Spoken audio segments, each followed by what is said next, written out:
Now, let's talk about a piece of tech which could help people in need of water and electricity in disaster zones around the world.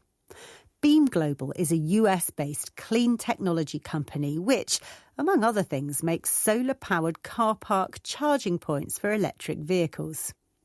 Well, now they're adapting that car park solar charger to make a 3-in-1 device which turns seawater into drinking water, which provides electricity for cooking and lighting, and which charges electric mopeds so that water and other essentials can be delivered to people further away.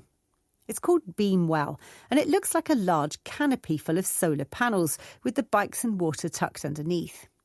It's about to be deployed for the first time in the Middle East. Desmond Wheatley, the president and CEO of BeamGlobal, has been telling me more about the new device.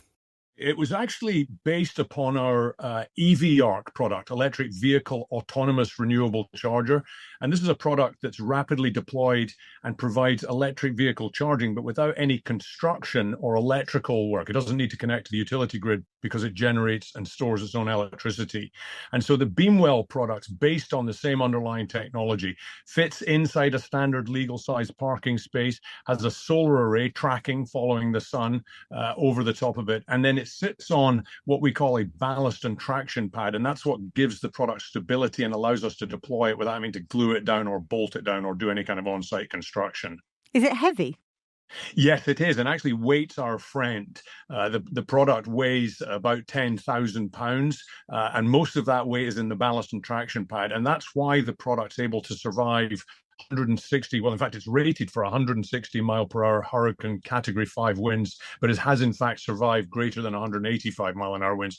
And of course, the product that's going into disaster and conflict zones needs to be very rugged, and BeamWell certainly is. Now, it does 3 different things, doesn't it, in one unit? What are the 3 things that it does? Yeah, 3 really vital things, frankly. It generates and stores its own electricity, which we provide for cooking, the refrigeration of food and medical supplies. Very importantly, it turns salt water or dirty water into clean drinking water. This is vital in conflict zones and also post-hurricane type of environments. And then also, interestingly, it provides mobility. What we've discovered is that it's not good enough to provide food and water supplies. You also need a means to deliver those to people in places where normal vehicles can't travel. So we have electric moto scooters, and they're able to travel into places where the roads are full of rubble or where there simply aren't any roads or the roads have been destroyed. And that mobility aspect of this is really crucial to the efficacy and the utility of the product.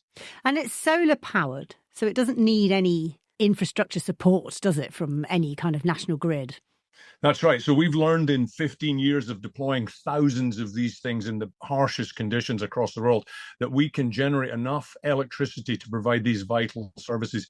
And why did you develop it? What was it that sort of sparked the idea, if you like? Yes, actually, I was contacted by friends of mine who operate in NGOs, actually in Gaza, and they were trying to feed and provide water to non-combatants. And of course, the utility infrastructure there was no longer functioning. So they needed a supply of water, they needed electricity. And then it was really them that pointed out to me the crucial aspect of the e-mobility, the ability to deliver the food, the water, and the medical supplies to people who need them. I think that was the clincher for us, because we have specialized so much in providing clean electricity for electric transportation of all sorts of things, even aircraft we've powered with our products. This was the differentiator for us, and our ability to package this in a product which fits inside a standard shipping container and deploys in less than an hour, but provides electricity, water, and mobility was the sort of clincher. And in its uses in disasters and in areas of need, who's paying for that? So in the early instances, these are being funded by charitable enterprises, both in the United States and in the regions where they're being deployed. We're not certain that it will always be like that. And frankly, our main goal is just to provide very rugged technology to people that need it. How they fund it, obviously, as long as it's legal, is something that we'll try to be helpful with that, but it's not really our area of expertise. Often when I speak to people who are developing hardware like this, they say that their aim is to make it smaller. They're trying to shrink it. But it sounds to me like you're not trying to make this any smaller, are you?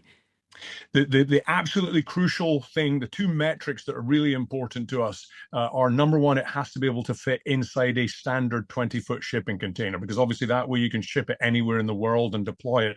For example, the British Army is a customer of ours in Cyprus. Obviously, those products were delivered inside 20-foot shipping containers. And then in the electric vehicle side of the business, fitting inside a standard legal size parking space, but without reducing the parking. So you don't take away the space, you can still use it. Those are the two most important metrics. And then after that, we just try and jam as much energy efficiency into the product so that we can get the maximum amount of energy out of the smallest footprint possible. And how long, out of interest, does it take to clean how much water?